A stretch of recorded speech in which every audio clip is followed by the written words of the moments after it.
You know, the word that we use, of course, for the Antichrist is a Dajjal, and belief in him is obligatory. And it comes from Dajjal, and Dajjal means to lie, to, confuse, to turn things upside down. Some of our scholars say that what the Dajjal does is he overturns the very principles of knowledge, so that you no longer know that what is true and what is false. And this is the age we live in, because we don't have, even like if we look at Descartes, I think, therefore I am. Okay, well, that changes the whole history of human thought, because in traditional medieval thought, existence comes first.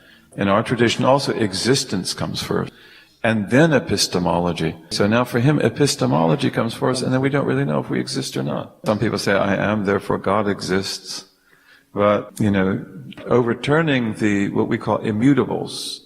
Immutables are first principles. Immutables also for us are the basic principles of prophetic law, the dispensation, and the basic principles of theological truth, necessary being, possible existence. A change indicates temporality. And then the basic thawabit of suluk, of the moral path of self-perfection. These don't change, but the Dajjal makes them change. And then you have the immutables made mutable, and this gives you the disasters, which are the ugly signs of the end of time. As the Prophet said, the slave girl will give birth to her mistress or her master. And you'll see barefoot, naked, poor shepherds vying for each other, sometimes camel shepherds vying with each other in the building of tall buildings. So you see that, but then when we look at it, we say, many people, probably most, they say that, the mother will give birth to a daughter who would treat her like a slave.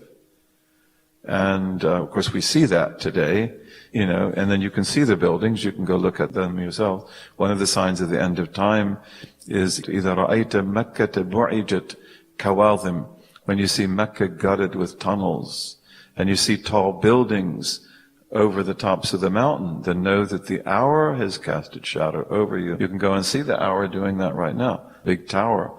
I went to Mecca the first time in 1973. There wasn't a single tunnel anywhere. It's like, where'd they come from? But you see, then what happens is, why does the girl treat her mother as a slave, or the boy treat his mother as a slave, or as a slave that's mistreated? Because the thawabit are gone. That they don't have sound belief, they don't know first principles, they don't have the morality. Okay, so all that's, and then when that's done, then she will do whatever she wants to do. And the same thing, you look at the shepherds vying with each other in tall buildings, so it means certain thawabit have been overthrown. And among these are a sound political order, which should put people in power who are capable of leading, and who lead us for our benefit and not their own. And then you have also overthrowing a sound economic system in which there is distribution of wealth. So you get all this wealth concentrated in the hands of shepherds. Many of those shepherds, as Sheikh Hamza knows, are very good people. But they're not the cloth that you make leaders from in a time like this.